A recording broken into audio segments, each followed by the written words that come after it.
Oke, halo teman-teman. Udah lama banget aku nggak update YouTube, setahun kayaknya ada ya. Ya karena banyak banget yang DM aku nanyain lagi, jadi tuh kayak ada miss gitu loh antara YouTube sama IG. Selama setahun ini kan aku nggak pernah update di YouTube, tapi di IG tuh aku update terus. Jadi orang-orang tuh kayak nanyain, Mbak gimana keadaannya, Mbak gimana keadaannya, dan gitu terus. Jadi aku tuh kayak bercerita ulang-ulang kali gitu, dan ya akhirnya ya udahlah, daripada gitu terus ya udah akhirnya aku sempatkan bikin video ini. Semoga nggak ada gap lagi gitu. Oke, kita mulai aja.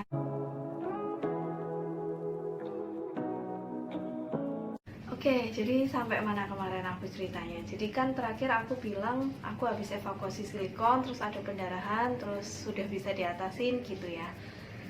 Ya, dan setelah itu aku masih tetap sering kontrol, masih tetap sering ke dokter, dan dari situ ketahuan kalau ternyata di mata aku ada keloidnya. Jadi keloid ini sebenarnya cuma istilah, jadi kayak ada lapisan yang terbentuk di situ dan lokasinya tepat di atas makula.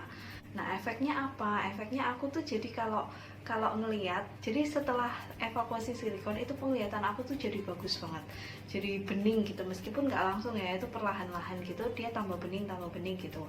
Nah, cuma karena ada keloidnya ini, jadi kalau aku ngelihat itu di tengah mata aku tuh kayak blur gitu.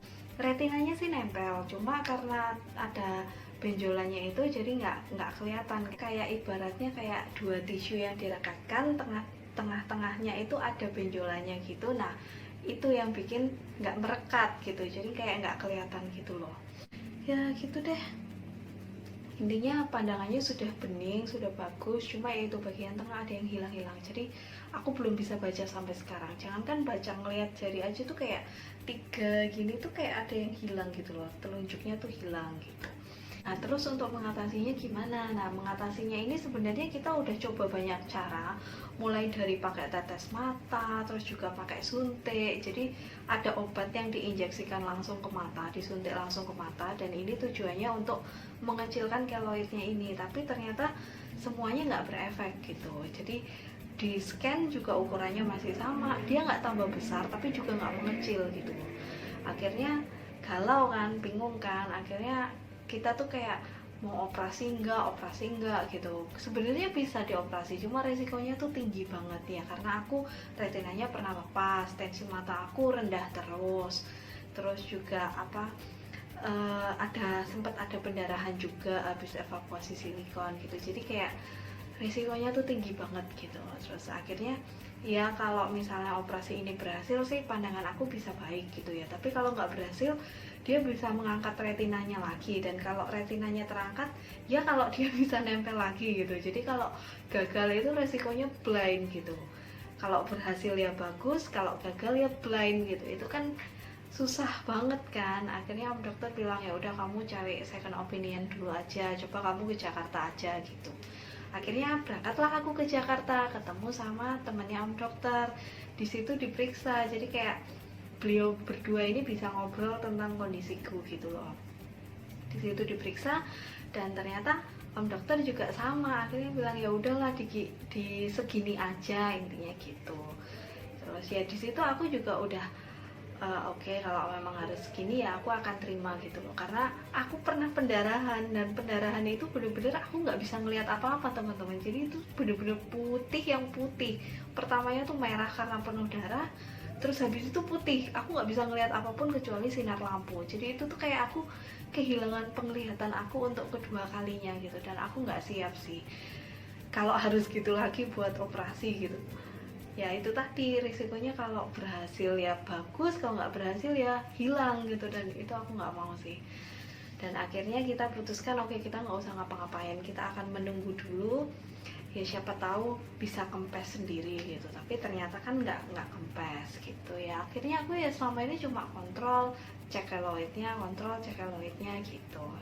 Terus lagi tenang-tenang gini, lagi tenang-tenang kita kontrol dan stabil ini, tiba-tiba tengah malam mata aku fisiknya itu merah teman-teman. Jadi sore itu aku habis kontrol, habis dicek, itu nggak ada masalah, semua baik-baik aja.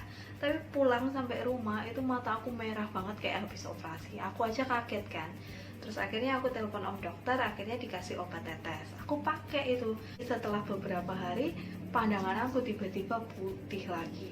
Itu bener-bener yang tadinya jernih meskipun tengahnya ada blur, tiba-tiba putih kan kelihatan banget ya, jomplang banget gitu kan. Nah akhirnya aku kontrol lagi ke rumah sakit lagi hari Kamis. Di situ om dokter juga kaget loh, kemarin Senin tuh nggak seputih ini gitu, jadi masih bisa dilihat, ini kok kayak ada kabut tebel gitu. Dan ternyata pas dicek ternyata memang ada sisa-sisa darah gitu. Dan om dokter bilang ini pendarahan lagi, bleeding lagi. Wah dari situ tuh aku udah takut, karena kan pernah bleeding yang pertama nih habis evakuasi silikon nih, dan itu kan langsung merah semua gitu. Akhirnya aku dikasih obat anti pendarahan, dan ya setelah beberapa hari kontrol lagi katanya pendarahannya sedikit berkurang. Nah udah agak tenang tuh, tapi beberapa hari kemudian mata aku merah semua, jadi balik lagi kayak habis evakuasi silikon itu. Kalau fisiknya sih nggak merah temen-temen, yang merah semua tuh pandanganku. Jadi ibaratnya tuh kayak kalian ngeliat di dalam air yang airnya itu merah. Nah kayak gitu rasanya.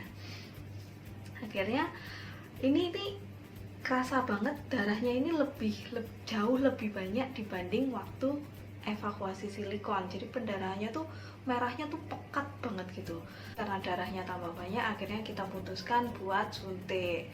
Jadi paling cuma selang berapa hari ya, dari warna merah itu paling selang 2 hari gitu. Terus aku langsung suntik, tujuannya untuk menghentikan pertumbuhan pembuluh darah yang abnormal. Jadi kasusnya sama, ada pembuluh darah abnormal yang terbentuk dan dia pecah dan bleeding, dan ini lebih banyak. Akhirnya disuntik. Nah terus setelah suntik ini aku masih tetap nggak bisa ngelihat teman-teman. Jadi yang aku bisa lihat itu udah nggak merah, tapi dia tuh putih semua, putih yang beneran putih. Jadi tetap aja sama aja, aku tetap cuma bisa lihat sinar lampu, itu aja lampu yang terang banget, yang gede, yang kecil-kecil gitu aku nggak bisa ngeliat. Cuma ya itu, dia udah nggak merah karena hemoglobinnya sudah terserap, makanya darahnya udah nggak merah, jadi dia putih aja gitu di mata aku. Kalau dulu waktu bleeding pas evakuasi silikon, aku 5 hari aja tuh udah bening. Tapi yang ini nih karena darahnya juga lebih banyak, ditunggu seminggu 2 minggu gitu tuh tetap nggak kelihatan apa-apa, jadi cuma putih aja gitu, sinar lampu doang juga yang bisa lihat. Jadi kalau benda warna itu nggak kelihatan, lampu yang kecil-kecil aja aku nggak bisa ngeliat gitu.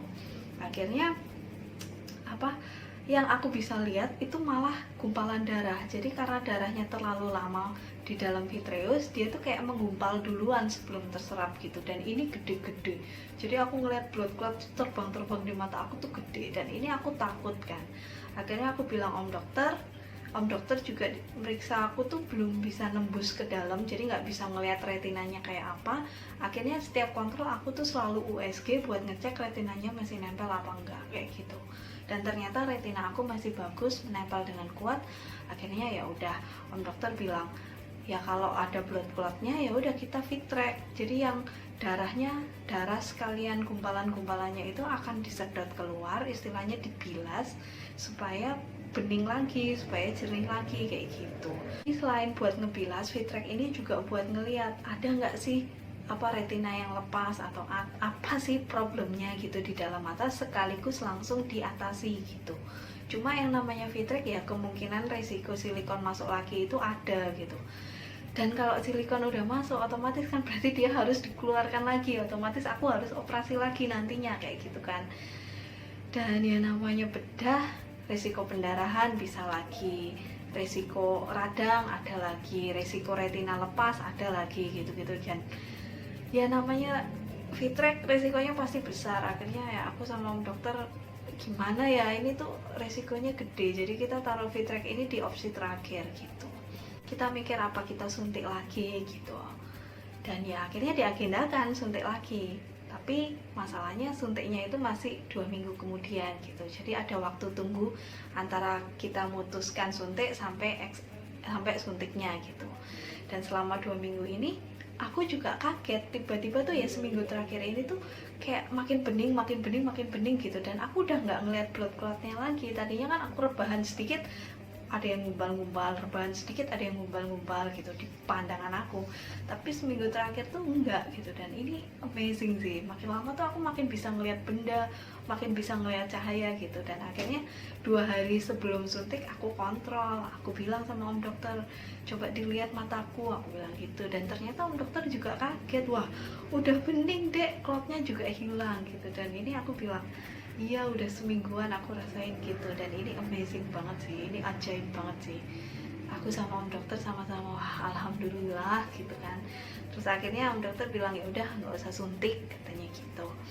Ya udah akhirnya suntiknya aku cancel. Sekarang udah bening lagi pandangan aku, udah balik lagi kayak dulu setelah evakuasi gitu. Meskipun masih buram tapi udah bening gitu.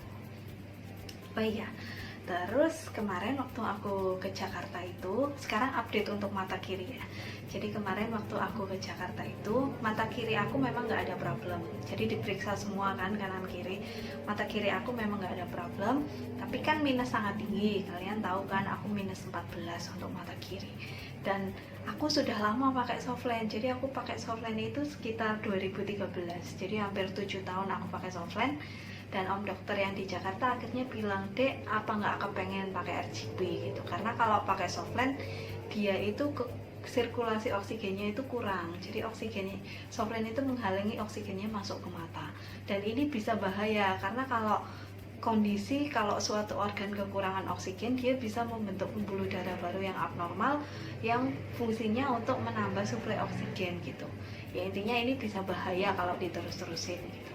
Karena aku kan pengguna softland dan gak lepas, ya aku lepas tapi kan tiap hari aku pakai lebih dari 19 jam gitu. Akhirnya ya udah, karena aku nggak ada plan, aku nggak prepare buat bikin RGP. Jadi akhirnya aku bilang, dok gimana kalau aku bikin RGP-nya di Jogja aja, karena aku udah terlanjur beli tiket pulang, aku bilang gitu.